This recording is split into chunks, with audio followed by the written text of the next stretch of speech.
welcome back everybody. Today I just wanted to make a quick video on the idea of imagery and how we should describe an image using a concise language and really not overloading the image. There's a few reasons for this. One is, of course, that it overloads the brain. Every time you use too much language, the brain has to process it and create something around the language, right? And so if you have too many descriptors for one image, you sort of overload the brain and it can't function and it can't really keep track of everything that's going on. And it really just loses the sort of sense of reality that's occurring within the image you're creating. Additionally, the more words you have, of course, sometimes you're in a crunch, or especially with like poetry or short fiction, right? You have word limits and you sort of have to maximize the impact of each word you choose. And so really what I've picked up over the years and what was described to me in graduate school, I forget, to be honest, which instructor told me, but really is to pick one key image and allow that to function to let the brain fill in the rest of the information.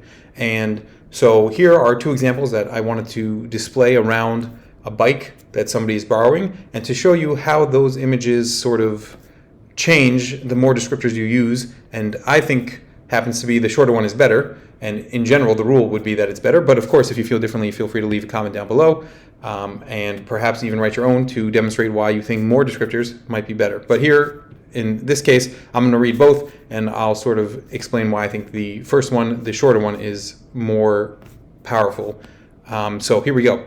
The boy borrowed the red blistered bike whose front wheel always turned left. Similarly, but more expanded, the boy borrowed the red blistered bike with peeling paint and rusted undercarriage whose front wheel always turned left and squeaked. And so as I'm reading him, the first thing that sort of hits me as I'm personally reading it, and you can try it yourself, pause the video and read both to yourself out loud, is that the second one, the more descriptive one, so to speak, has just a lengthy nature to it. As I'm reading it, I can feel the breath in my body sort of struggle to capture it all without, stopping, taking your breath. And of course you could argue that there are commas in there, so that should allow for the breath to flow, but just as a natural sort of reading of one sentence, one idea, one image, it feels very long just physically as I'm reading it. Secondarily, of course, sort of by the fourth or fifth line as it's spaced right now, my brain just spaces out, to be honest, and I lose track of the bike itself, right? I don't remember that I'm talking about a bike. I'm talking about these parts of the bike, and I keep divvying it up into more parts. But then my brain's like, well, why don't we just keep adding descriptors, right? As you sort of think of this in terms of prayer in a weird way, one of the sort of hallmarks of prayer is that there are, limited amounts of praise for God. And the Talmud sort of talks about why not more praises, why not less praises? And the answer is that at some point it's redundant, and at some point it's impossible to infinitely to capture the infinity of God and praise God in an infinite way. So we limit the amount of praises we give him or her or they, however you want to think of God, and we just have the number that the rabbis put down in the blessing, and we don't add and we don't subtract. And similarly with the image here, I think we can take that lesson when it comes to our own descriptive language. At some point, it's redundant, right? Because I could break down the metal of the bike even more specifically. I can break down the color even more specifically. What kind of red, what kind of metal. And oftentimes, really, the images we're using are redundant. So, for example, a blistered bike and peeling paint and rusted undercarriage all denote old age. And so why do I need three versus the one of the blistered bike, right?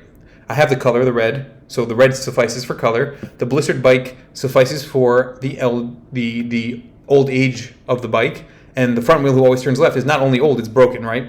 And so who always turned left and squeaked, that's, again, redundant in terms of it's just broken twice, right? The squeaking is sort of, it's not taken care of. But the turning left tells me it's not taken care of, that it's broken.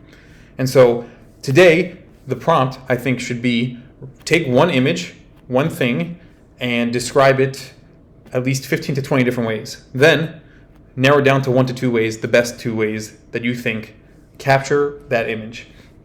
And in our next video, we're going to take those two descriptors and sort of demonstrate how those two descriptors best come from you and how you can sort of affect those two descriptors using your own personal language, your own personal experience to help heighten those things into the most natural and part of you language that you can have. And so I would love to see those either down below. You can submit it to the journal. And again, if you like what we're doing here, if you found it interesting, useful, please feel free to like, share, and subscribe to the channel. You can also support the JLJ through PayPal or Patreon. You can listen to our podcast. You can visit our website. There are so many ways to help spread the word and join the community around us. And hopefully we'll see you next time. Bye.